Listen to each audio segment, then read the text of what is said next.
సంబంధించినటువంటి లేఅవుట్లు దాదాపుగా 200 కుటుంబాల వరకు ఉన్నారు. వీళ్ళందరూ కూడా ఏంటంటే 10 మంది నివాసం ఉండే చోట దేవాలయం కూడా ఉండాలని చెప్పని కోరుకుంటారు. వారందరూ వారి సొంత నిధులతో వారి సొంత సంబంధించినటువంటి ఆలోచనలతో ఇక్కడ గుడి ఒకటి నిర్మించడం జరిగింది అసోసియేషన్ వాళ్ళందరూ.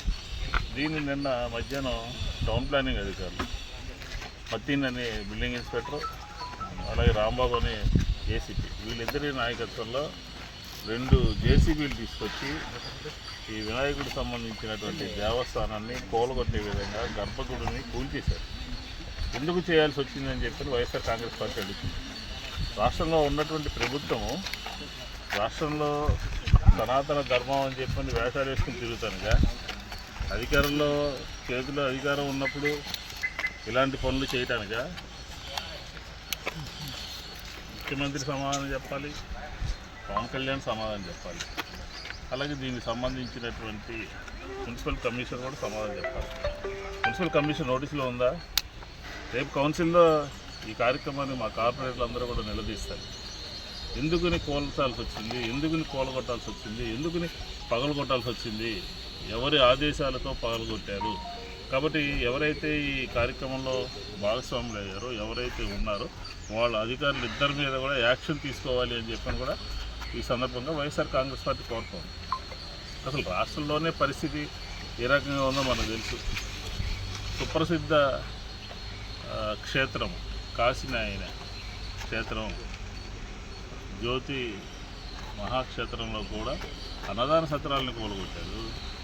అక్కడ ఉన్నటువంటి వివిధ కులాలకు సంబంధించినటువంటి వాళ్ళ యొక్క బిల్డింగ్స్ని కూలగొట్టారు. రేపు ఏ శాఖలో జరుగుతుంటే ఆ శాఖ అధిపతికి కానీ దానికి సంబంధించినటువంటి రాజకీయ నాయకులు కానీ తెలుస్తుందా తెలియదా అని చెప్పని వైఎస్ఆర్ కాంగ్రెస్ పార్టీ అడుగుతోంది. ఈరోజు ఇక్కడ గుడి కూల్చారనంటే, గుడిని పగలగొట్టారనంటే, గుడిని తీసేయాలని చెప్పని 2 బుల్డోజర్లు అవసరమా? సంవత్సరం నుంచి కడతా ఉన్నారు.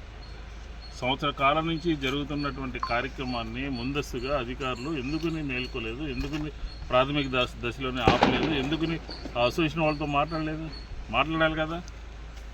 కట్టకూడదనే అది ఏమైనా రూల్స్ అప్లై అయితే దాంతో వాళ్ళతో డిస్కస్ చేయాలి కదా.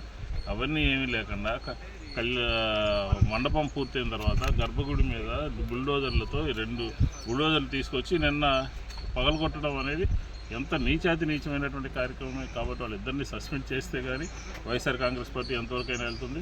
ఇదే కదా రాష్ట్రంలో జరుగుతున్నటువంటి దాడులు, గుళ్ళ మీద దాడులు సత్తెనపల్లిలో జరిగింది, రాజమండ్రిలో జరిగింది, నిన్న బద్వేల్లో కాశీనాయన క్షేత్రం మీద జరిగింది, అలాగే నిన్న వివి నరసరాజు రోడ్లో కూడా ఆ దేవస్థానం దగ్గర గోశాలని